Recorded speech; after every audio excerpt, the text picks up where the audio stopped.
ప్రభాస్ హీరోగా నాగశ్విన్ దర్శకత్వంలో భారీ బడ్జెట్తో తెరకెక్కిన చిత్రం కల్కి 2898 ఏడి. భారీ అంచనాల మధ్య గతేడాది విడుదలైన ఈ సినిమా ఊహించని విజయాన్ని అందుకుంది. ముఖ్యంగా బాహుబలి తర్వాత ప్రభాస్కు హిట్ ఇచ్చిన సినిమా అని చెప్పొచ్చు. ఇక ఈ సినిమాకు సీక్వెల్ ఉన్నట్టు ఇప్పటికే చిత్ర బృందం వెల్లడించింది. దీంతో కల్కి 2 ఎప్పుడెప్పుడు వస్తుందా అని అభిమానులు ఎంతో ఆతృతగా ఎదురుచూస్తున్నారు. ఈ నేపథ్యంలో ఆ చిత్ర నిర్మాత అశ్విని దత్ ఓ ఇంటర్వ్యూలో కల్కి 2 గురించి మాట్లాడుతూ కీలక అప్డేట్ ఇచ్చారు. కల్కి 2 వచ్చే ఏడాది విడుదలవుతుంది అంటూ తెలిపారు. అంతేకాదు, తన అల్లుడు డైరెక్టర్ నాగ్ అశ్విన్ గురించి ఆసక్తికర కామెంట్స్ చేశారు.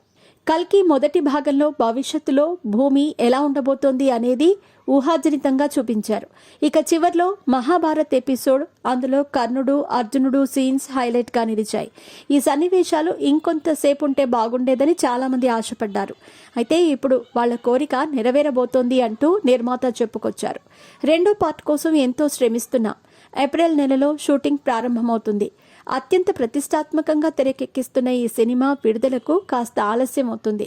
దయచేసి అర్థం చేసుకుంటారని భావిస్తున్నానని అన్నారు. రెండో పార్ట్ మొత్తం కమల్ హాసన్ ఉంటారు.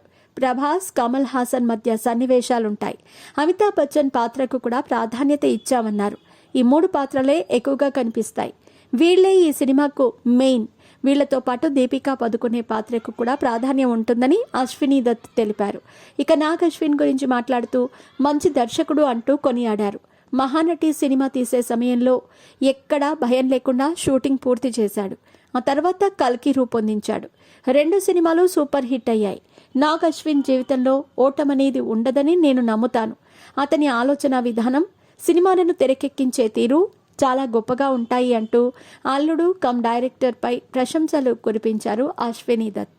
వైజయంతి మూవీస్ పతాకంపై అశ్విని దత్ కల్కి 2898 ఏడి చిత్రాన్ని నిర్మించారు. భారీ బడ్జెట్తో తెరకెక్కిన ఈ చిత్రం 1000 కోట్లకు పైగా వసూళ్లు రాబట్టింది.